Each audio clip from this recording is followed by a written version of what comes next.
Je vous salue tous dans le précieux nom de notre Seigneur et Sauveur Jésus-Christ. J'espère que vous allez bien, bien-aimés dans le Seigneur. Je vais juste vous prier d'incliner la tête pour qu'on puisse prier pour ce moment ensemble. Dieu des grâces, nous te bénissons pour ce privilège de pouvoir partager ta parole.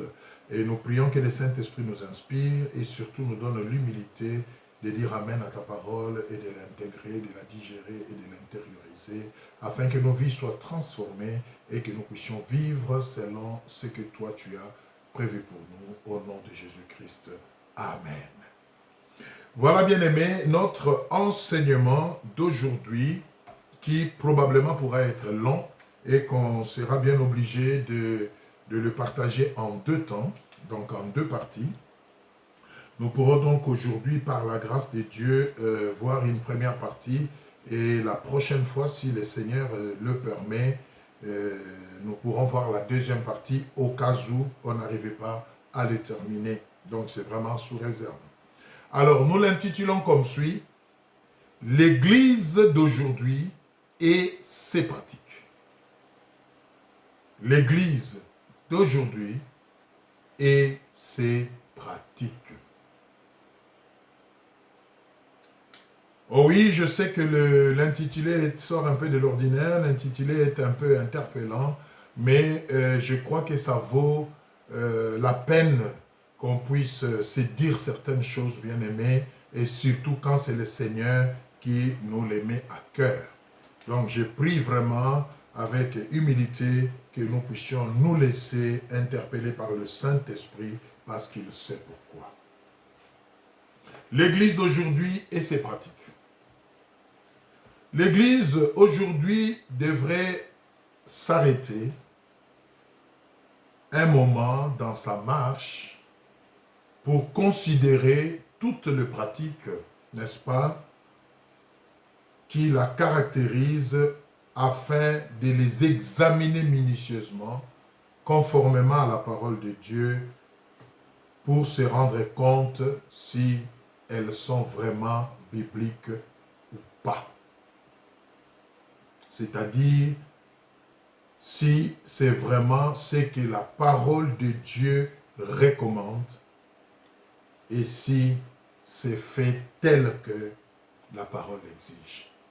Il y a tellement de choses qui se passent dans l'Église aujourd'hui et chaque Église de foi a des pratiques spécifiques et ça donne même l'impression à un moment donné comme si l'Évangile n'était pas un standard pour tous, que la parole de Dieu n'était pas la même pour tous et que chacun pouvait faire à sa sauce concernant la parole de Dieu et c'est inquiétant, c'est écœurant. Voilà pourquoi le Seigneur aimerait vraiment nous tirer les oreilles là-dessus. C'est très important.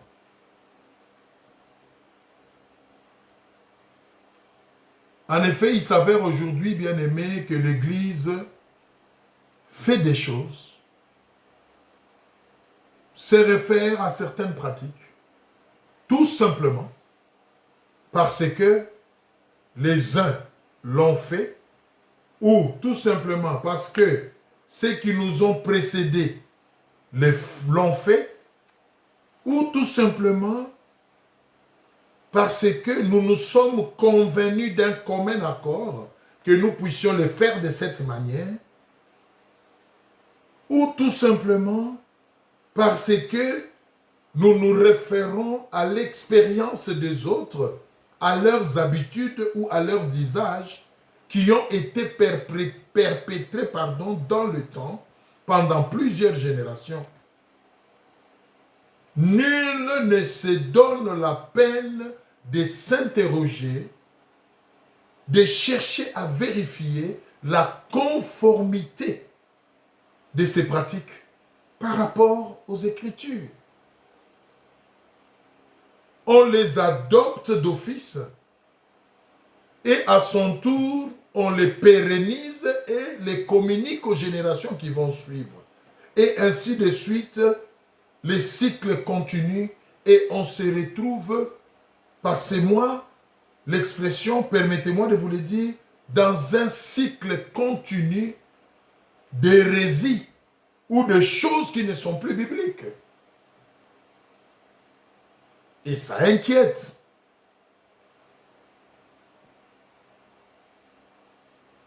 La première église, l'église des Bérets, bien-aimés, la Bible nous dit, les fidèles scrutaient les Écritures. Ils vérifiaient si ce qui est fait, ce qui est dit dans l'église est conforme à la parole de Dieu. Mais aujourd'hui, c'est comme si les gens sont beaucoup plus enthousiastes. Ils sont beaucoup plus, passez-moi l'expression, paresseux et naïfs. Ils disent amen à tout. Ils acceptent tout. Et l'ennemi en profite justement pour insérer dans l'église des pratiques qui n'ont rien à voir avec la parole de Dieu, mais qui passent. Les gens acclament.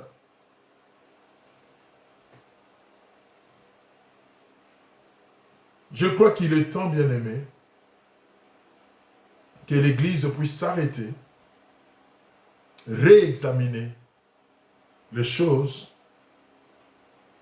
et avoir suffisamment d'humilité, n'est-ce pas, pour prendre la décision de faire ce que moi j'appelle le retour à la parole de Dieu. Bien-aimé, tout ce qui se dit dans l'Église, tout ce qui se fait dans l'Église, s'il ne peut pas être justifié dans la parole de Dieu, je crois qu'il y a à redire. Il y a à redire. Oh oui, vous me direz, mais non, les choses évoluent, la révélation existe. Oui, bien-aimé, Dieu ne se contredira jamais. Même s'il doit révéler quelque chose, même s'il doit nous amener à une autre dimension, croyez-moi, il veillera à ce que les logos, ce qui est écrit, ne soit pas enfreint. Non, Dieu ne se contredira jamais par le réma avec le logos. Jamais. Mais les enfants de Dieu sont devenus naïfs. Ils laissent les choses se faire comme ça. Plus personne ne consulte les Écritures. On dit Amen à tout. On vous fait passer par le feu. Amen. On vous fait faire des choses. Amen. Il y a même des doctrines maintenant pour la délivrance. Les pasteurs doivent vous laver. Amen. C'est écrit où dans la parole de Dieu? Et vous verrez les grandes personnes se déshabiller pour que les pasteurs les lavent, soi-disant les purifient. C'est écrit où? Les apôtres, qui sont notre modèle, ont fait ces choses où? Lisez la Bible, vous ne le verrez nulle part. Les habitudes ont pris le dessus. Ce n'est plus la parole de Dieu. Ce sont des règlements d'ordre intérieur humain. Ce sont des chartes humaines. Ce sont des ententes, des accords entre individus qui commencent maintenant à guider l'Église. Le Saint-Esprit n'a plus de place. L'inspiration n'a plus de place. La parole n'a plus de place. Bien-aimés, nous sommes à côté de la plaque. Que le Seigneur nous aide. Le danger dans cela, c'est que l'ennemi en profite et amène l'Église aux habitudes, à l'automatisme, au rituel. Alléluia. Qui ont perdu toute valeur intrinsèque de l'esprit. Et parce que l'esprit de Dieu n'est plus, l'Église a même perdu son efficacité. L'Église est devenue comme une complaisance. Les gens viennent dans l'Église et ils repartent tels qu'ils étaient venus. Les gens passent du temps dans l'Église et il y en a même qui s'empirent dans leur situation et ne s'améliorent pas. Ce n'est pas normal. Ce n'est pas à ça que l'Église est appelée. Il y a lieu de revoir les choses, bien-aimés. Il y a lieu de revoir les choses. L'Esprit de Dieu n'accompagne plus les manières de faire les choses dans l'Église. Il n'y a plus du spirituel. Et l'ennemi, sachant que l'homme aime les sensationnels, n'est-ce pas, il le fait pour qu'il se contente de cela au lieu de pousser plus loin.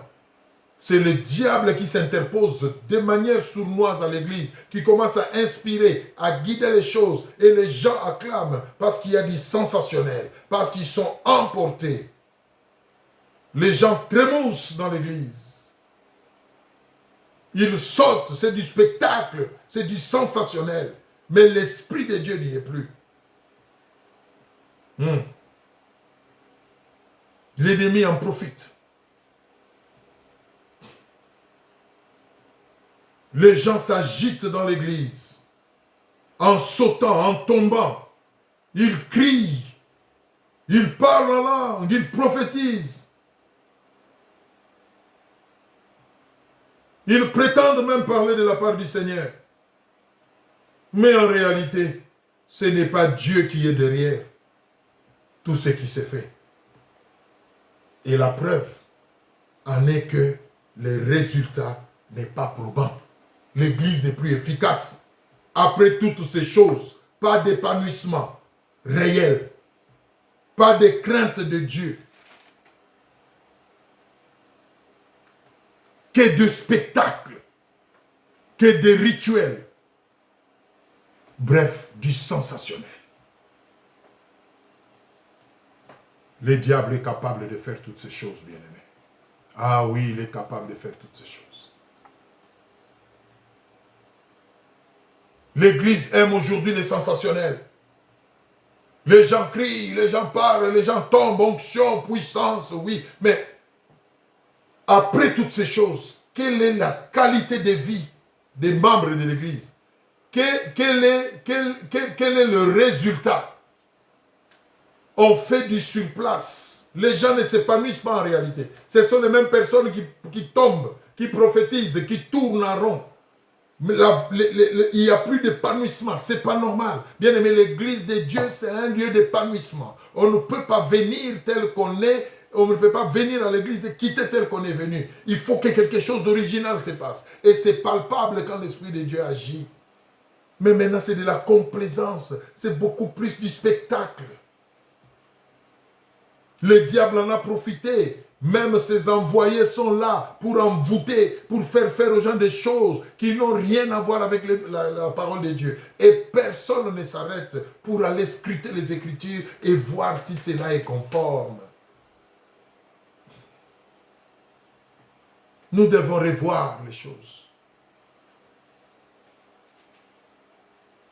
Nous devons faire les choses dans l'Église telles que la parole de Dieu le demande. Pas tel que nous entendons, pas tel que nous le voulons. Le diable est un rusé. La Bible dit même qu'il se déguise en ange de lumière. Bien aimé, toutes les lumières ne sont pas de Dieu. Il y a des lumières qui cachent les ténèbres derrière. Si Dieu vous ouvre les yeux, vous verrez que c'est une fausse lumière. C'est une lumière apparente. Derrière, c'est les ténèbres. Mais les gens n'arrivent plus à percer parce qu'ils sont superflus. Ils ne sont plus profonds. Il n'y a plus de véritable vie de prière dans l'église. C'est de la complaisance. On ne sert plus Dieu parce que c'est une vocation, c'est une passion. Non. Mais parce que c'est un métier, parce que c'est une profession comme tout autre. Le spirituel n'existe plus. C'est l'humain au centre. Qui est l'humain pour que le diable fuit loin de lui? Voilà pourquoi nous nous compromettons, bien-aimés. Les gens viennent malades et repartent malades. Nous ne vivons plus les miracles authentiques qu'il y avait dans la première église. Et les gens se consolent. La persévérance, le Seigneur est au contrôle. Il est au contrôle de quoi? Parce qu'à un moment donné, Dieu, après avoir contrôlé, il agit. Il faut qu'il y ait les résultats. Il faut que les gens changent. Il faut que les qualités de vie changent. Il faut qu'il y ait des témoignages authentiques. Il n'y en a plus tellement qu'on commence même à en fabriquer. L'église actuelle et ses pratiques. Oh, j'ai été indigné quand le Seigneur m'a révélé ces choses. Sur 10 choses, 10 pratiques qui se passent dans l'église aujourd'hui. 7 ou 8 n'ont rien à voir avec la Bible. Rien du tout. Ce sont des organisations humaines, ce sont des ententes humaines, ce sont des décisions humaines. Ça n'a rien du Saint-Esprit. Ce n'est pas le Saint-Esprit qui les a inspirés. Non. Ce sont des choses mises en place et suivies comme ça. Et pourtant, ce que l'homme fait est imparfait et ne s'accompagne pas de la puissance de Dieu. Voilà pourquoi l'Église n'est plus efficace. On se trompe par des faux raisonnements. L'Église est devenue comme un club où les gens viennent se consoler, s'apitoyer au nom du Seigneur. Non, l'Église est appelée à être vivante et puissante.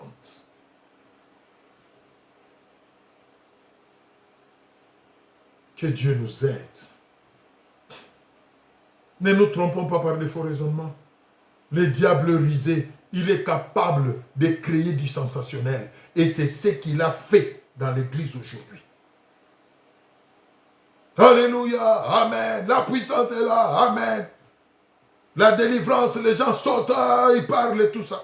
Mais après, et si vous regardez bien, ce sont les mêmes personnes qui tombent, qui se relèvent, qui tombent, qui se relèvent, pendant toute une éternité. Pourquoi ils ne changent pas? Et on se contente de ces spectacles, on se dit, l'onction est là, Dieu est là. Dieu n'est pas là, c'est le diable. Ça peut vous étonner, mais c'est la vérité. Nous allons le voir, le diable est capable de beaucoup de choses bien aimées. Si vous n'avez pas le discernement, vous allez dire gloire à Dieu alors que Dieu n'y est même pas. Prenons notre premier passage, 2 Thessaloniciens 2, 9. Qu'est-ce que la Bible nous dit là-bas? Ne sous-estimez pas l'ennemi. Il a pris possession de beaucoup de choses de l'Église. Et il est temps qu'on puisse se réveiller pour arracher toutes ces choses, les récupérer et les ramener dans la conformité avec la parole de Dieu. 2 Thessaloniciens 2, 9. Écoutez ce que la Bible dit. Que Dieu nous aide. 2 Thessaloniciens 2, 9.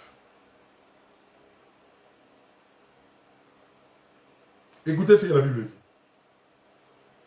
L'apparition de cet impie se fera par la puissance de Satan. Écoutez bien. Par la puissance de Satan, avec toutes sortes de miracles, des signes et des prodiges mensongers. J'aime la fin. Mensongers. Prenons même 10. Et avec toutes les séductions de l'iniquité pour ceux qui périssent parce qu'ils n'ont pas reçu l'amour de la vérité pour être sauvés. Bien-aimés, tout ce qui se passe dans l'Église aujourd'hui, ce n'est pas Dieu nécessairement.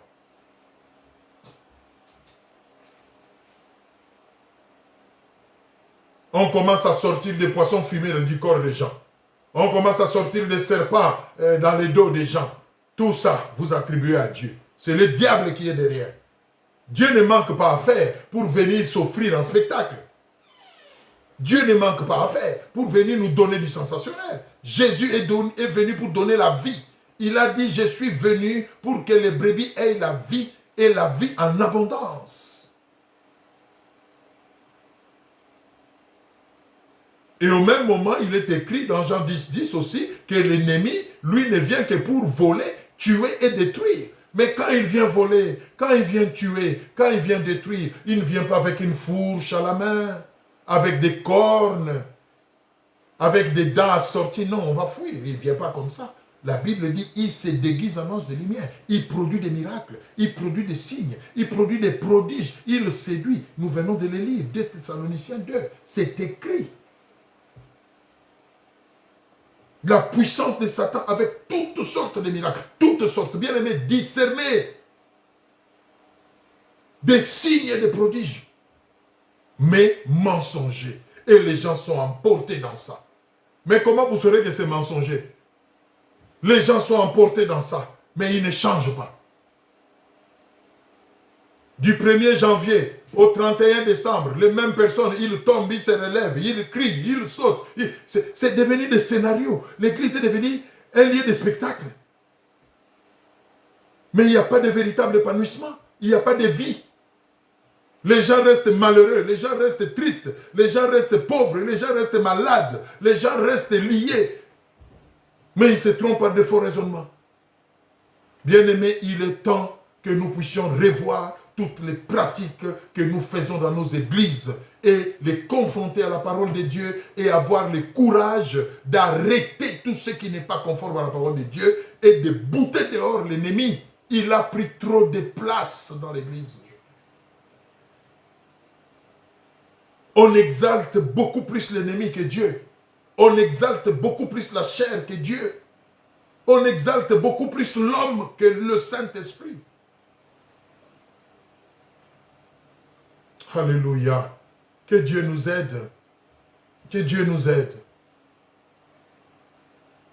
Que Dieu nous aide.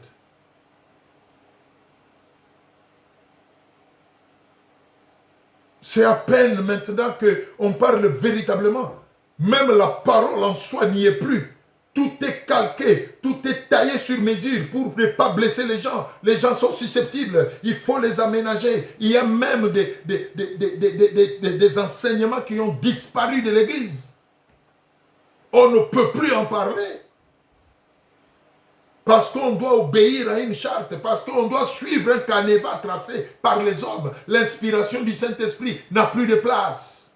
Il y a des prédications qui ont disparu carrément de l'Église.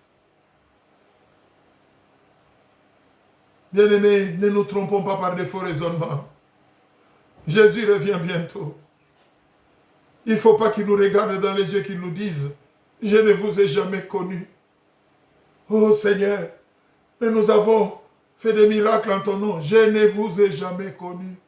Non, bien-aimés, tout sauf ça. Il est temps qu'on retourne à la parole de Dieu. Faisons les choses comme la parole de Dieu les déclare. Mais les gens ont créé des systèmes. Les gens croient être sauvés dans l'église, mais ils ne le sont pas. Non pas parce qu'ils ne veulent pas être sauvés, mais parce que les choses ne sont pas faites telles que la Bible le dit. Vous savez, laissez-moi vous dire une chose. Le diable est méchant. Et c'est pourquoi il est diable d'ailleurs. Il peut vous laisser faire les choses. Mais aussi longtemps que les choses ne sont pas faites telles que la parole de Dieu les demande, il vous laisse tranquille. Parce qu'il sait que tant que vous ne les faites pas telles que la parole de Dieu les demande, ça n'aura pas d'impact. Voilà pourquoi il n'y a plus d'impact, il n'y a plus d'efficacité. Nous croyons amener les gens à Christ, mais en réalité, on ne les amène pas. Nous allons illustrer ces choses. Nous prendrons des cas concrets et nous allons essayer de les illustrer pour que l'Église comprenne. Revenons à la parole de Dieu. Faisons les choses telles que la parole de Dieu les demande. Pas par habitude, pas parce qu'on a vu les autres le faire, pas parce que ceux qui nous ont précédés les ont fait. Bien aimé, ce n'est pas parce que quelque chose a toujours été fait comme ça que cela est vrai. Une erreur, une hérésie peut perdurer de génération en génération jusqu'au jour où quelqu'un se lèvera pour le pointer du doigt et que les choses changent. Alléluia. Prenons un deuxième passage. 2 Corinthiens 4, 4. 2 Corinthiens 4. Que Dieu nous aide. N'acclamez pas tout à l'église.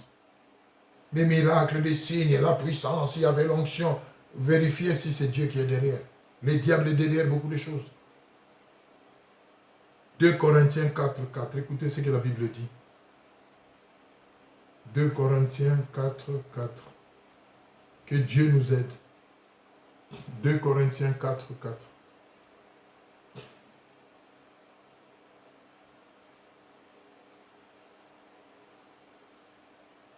Écoutez. Oh, alléluia. Commençons même par 3. 2 Corinthiens 3 à 4.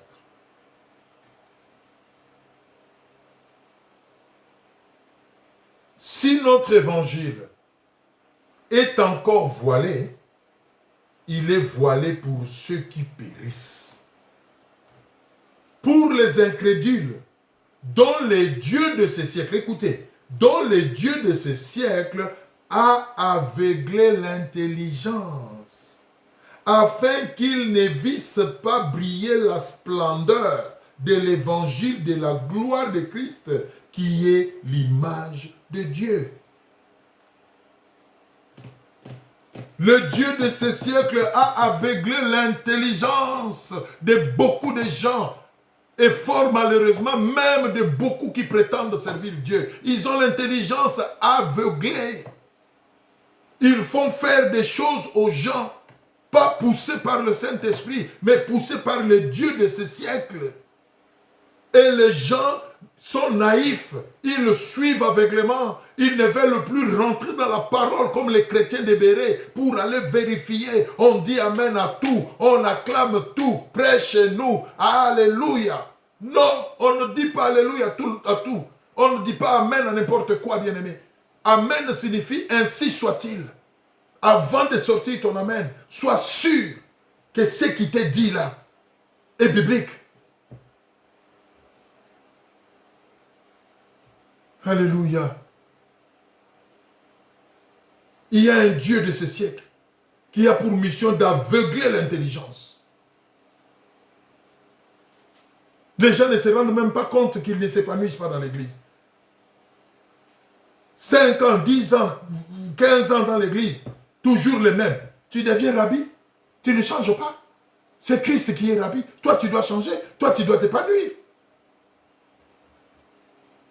Toujours le même problème. Tu y reviens, tu tournes en rond. Non, l'église n'est pas faite pour que les gens tournent en rond. La Bible dit, je veux que tu prospères. Alléluia. À tous égards. À tous égards. Comme prospère l'état de ton âme.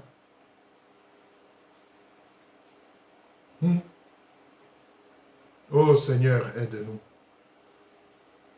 Aide-nous, Jésus. Aide-nous, Seigneur. L'église n'est plus efficace. Ce sont des habitudes, des rituels. Nous allons énumérer ces choses et nous allons les citer les unes après les autres, entrer en profondeur par la grâce de Dieu, quand le Seigneur aura permis. Nous sommes en train d'introduire aujourd'hui, bien-aimés, que Dieu nous aide. Que Dieu nous aide. Revenons aux Écritures. Examinons ce que nous faisons dans l'Église, nos pratiques, le déroulement de nos cultes, nos prières, tout ce que nous faisons, nos programmes. Est-ce que c'est conforme à la parole de Dieu? Où il n'y a plus que de la chair, il n'y a plus de l'esprit. On ne pratique plus la parole de Dieu. On ne fait plus les choses comme la parole les dit, mais on les fait telles que nous les entendons. Je vais donner un exemple simple pour aujourd'hui. Mais je promets qu'on va y rentrer par la grâce de Dieu dans les détails. Il y a des gens que nous croyons amener au salut aujourd'hui dans les églises, alors que nous ne les aidons pas. Tout simplement parce que nous ne faisons pas les choses telles que la parole de Dieu les déclare. La parole de Dieu est claire. Dans Romains 10, 9 à 11. Si tu crois dans ton cœur que Jésus-Christ est Seigneur, et si tu confesses de ta bouche, alors tu seras sauvé. Parce que c'est en croyant du cœur qu'on parvient au salut, qu'on est sauvé, et c'est en confessant de la bouche qu'on parvient au salut. C'est biblique. Est-ce que nous le faisons? Les habitudes. Tous ceux qui veulent accepter le Seigneur, levez la main. Fermez les yeux, il ne faut pas voir. Il ne faut pas voir. Il ne faut pas voir. Alors que Jésus dit, si tu me confesses devant les hommes, moi aussi je te confesserai devant mon Père. Mais vous, vous dites non, fermez les yeux, levez les mains, il ne faut pas voir, il ne faut pas regarder. Je vais prier pour vous. Oh Seigneur, regarde ceux qui ont levé la main. Bien aimé, ce n'est pas ce que la Bible dit. La Bible dit, si tu crois dans ton cœur, et si tu confesses de ta bouche. La Bible ne dit pas qu'il faut confesser pour les gens. Ce n'est qu'un exemple que je donne. Et après on dit Amen, Amen. On croit que ces gens-là sont sauvés. Ils ne sont pas sauvés. Ce n'est pas ce que la Bible dit. Ils ne sont pas sauvés. La preuve en est qu'ils ne changent pas. Ils sont toujours les mêmes. Et vérifiez, ils lèvent la main à chaque fois. Donc ils ne savent même pas c'est quoi être sauvés. Bien aimés, revenons à la Bible. Faisons les choses telles que la parole de Dieu le dit. Arrêtons de faire les choses par habitude.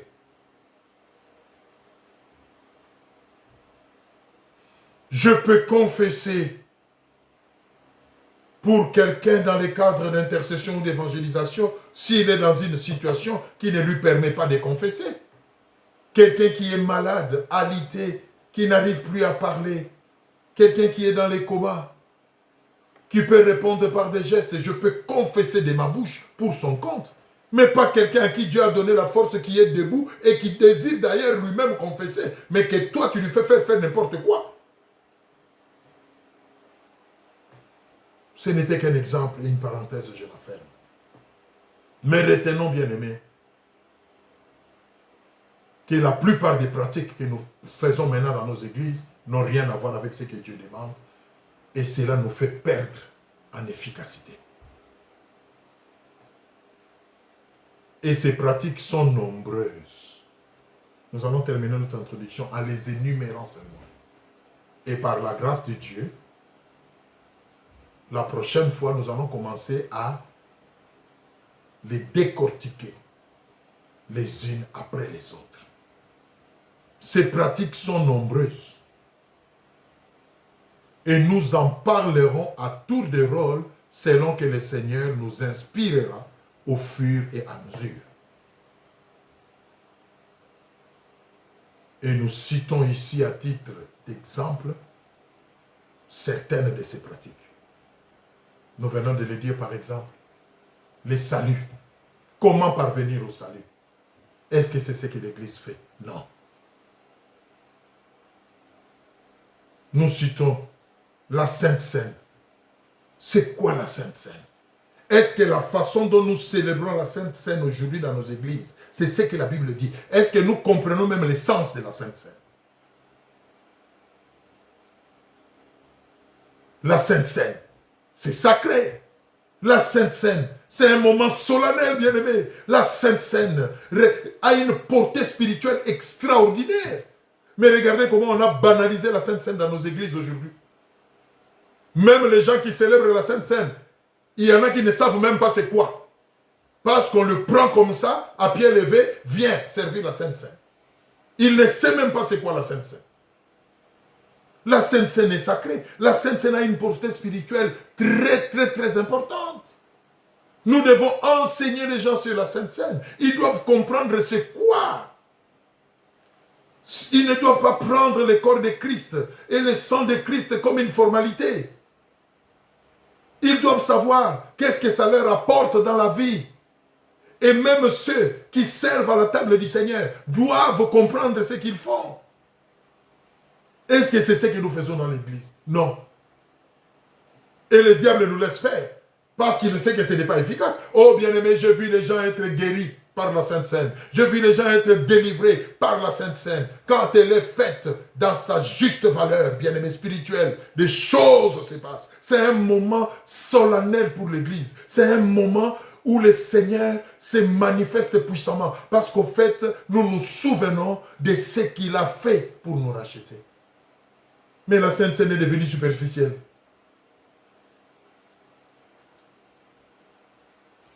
Nous allons entrer dans les détails. Et nous verrons que nous sommes vraiment à côté de la plaque. Que Dieu nous aide. L'église d'aujourd'hui. Le lavage des pieds.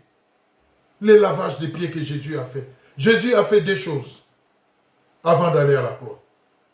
Il a célébré la Sainte Seine et il a fait le lavage des pieds. Mais ça a une portée spirituelle, toutes ces deux choses. Est-ce que l'église fait ces choses telles que la Bible le demande? J'ai vu dans certaines églises les pasteurs confortablement assis sur un trône là devant avec un bassin d'eau en train de laver les fidèles à tour de rôle les pieds. Est-ce que c'est ça le lavage des pieds? C'est ce que la Bible dit. Il faut chercher la révélation, bien aimé. Vous commencez à faire les enchantements dans l'église. La Bible parle de lavage des pieds. Aujourd'hui, je vais vous laver tous les pieds. Allez, venez. Les gens enlèvent les chaussures. Ils mettent les pieds. Vous lavez les pieds à tour de rôle. Est-ce que c'est ce que la Bible dit? Est-ce que c'est ce que cela signifie? Alléluia. Nous allons y revenir. Que Dieu nous aide. Que Dieu nous aide. Que Dieu nous aide. Le mariage. Est-ce que nous célébrons le mariage aujourd'hui conformément à la parole de Dieu? Les divorces. Est-ce que l'Église parle du divorce comme la parole de Dieu doit en parler? Ou elle survole? Le baptême, l'onction, les combats spirituels. Les combats spirituels. Est-ce que c'est comme ça que la parole de Dieu nous demande de combattre spirituellement? La manière dont nous le faisons dans nos églises aujourd'hui. Nous allons envoyer le feu. Envoyer le feu. Vous envoyez le feu où? Contre qui? Et qui vous a demandé d'envoyer ce feu-là? Les gens commencent à envoyer le feu à leurs tantes, à leurs oncles, à leurs voisins, parce qu'ils les dérangent dans l'église. C'est ce que la Bible dit. Et vous appelez ça combat spirituel. Bien aimés, rentrons dans les Écritures. Faisons les choses telles que la parole de Dieu les dit.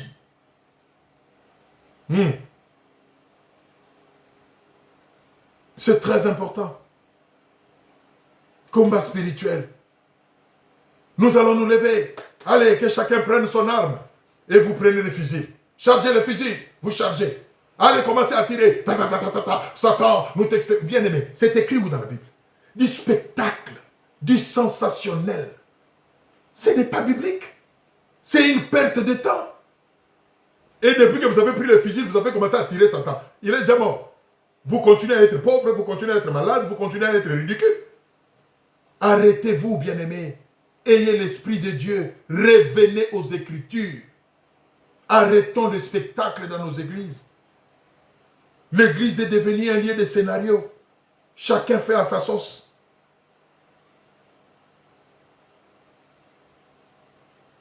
Non, que Dieu nous aide. Nous allons revenir sur ces différents sujets si le Seigneur le permet. Bien aimé, il y a beaucoup de choses à dire. La célébration même du culte. Est-ce que la manière dont nous célébrons le culte, et c'est de cette manière-là que le Seigneur le veut? Qu'est-ce que nous appelons culte? Le jeûne dans l'église. Est-ce que ce que nous faisons comme jeûne, c'est ce que la Bible dit? Alléluia. Que Dieu nous aide. Nous allons nous arrêter là pour aujourd'hui. Nous prions vraiment que le Seigneur nous aide. L'église et ses pratiques. 8 choses qui sont pratiquées dans l'église aujourd'hui n'ont rien à voir avec la Bible. C'est de la complaisance. C'est de l'ignorance. Ou carrément, c'est de la méchanceté parce qu'il y a des choses qui sont faites à dessein. Parce que même dans l'église maintenant, le diable a envoyé ses agents qui viennent distraire, faire aux gens des choses tout en sachant que ce n'est pas efficace et c'est une perte de temps. Bien aimé, il faut discerner tous ces gens-là et les extirper de l'église. Que Dieu nous aide. Que Dieu nous aide. Les apôtres n'ont pas eu à faire des spectacles comme nous le voyons aujourd'hui. Jésus-Christ lui-même, Dieu sur la terre, n'a pas eu à faire des spectacles. Aujourd'hui, des pasteurs qui dansent devant les gens, qui font des choses, qui font des shit. J'ai vu un pasteur avec un ballon devant. Nous allons dribbler Satan, comme Jésus l'a dribblé à la croix. Il prend un ballon et les gens commencent à suivre. Et puis quand il tire, oh, on a vaincu. Vous avez vaincu. Bien aimé, écoutez, revenons à la parole de Dieu. Revenons à la parole de Dieu. Nous allons nous arrêter là. Que le Seigneur nous aide. Et la fois prochaine, nous allons décortiquer chacune de ces choses. Nous allons voir c'est quoi la Sainte Seine. Nous allons rentrer à l'origine. Qu'est-ce que ça c'est? Les gens doivent comprendre ce qu'ils font à l'église et les faire comme la Bible le demande. Nous allons parler du mariage, du divorce. C'est quoi selon la Bible? Le vrai culte, c'est quoi? Le jeûne selon la Bible, c'est quoi? Servir Dieu, c'est quoi, bien-aimé? Nous allons voir toutes ces choses par la grâce de Dieu. On s'arrête là pour aujourd'hui. Vraiment que le Seigneur vous bénisse. Et je vous donne ce sujet de prière. Prions pour le corps de Christ. Jésus revient bientôt. Le diable a multiplié la distraction pour faire rater beaucoup le ciel. Bien-aimés, soyons prudents. Et la seule façon d'être prudent, c'est de rester en prière et d'escruter les Écritures. Ne vous laissez pas faire. Tout ce qui ne se justifie pas dans les Écritures, bien-aimés, ne vous laissez pas faire. Et vous qui dirigez le peuple, s'il vous plaît, faites les choses telles que les Écritures les déclarent. Ayez le courage d'abandonner les habitudes. Ayez le courage d'abandonner des rituels qui n'ont rien à faire parce que vous avez vu les autres le faire, parce que ça a toujours été. Ayez ce courage-là. Vous sauverez le peuple de Dieu et vous vous sauverez vous-même aussi. Que le Seigneur vous bénisse. Je vous dis à une prochaine occasion. Au revoir.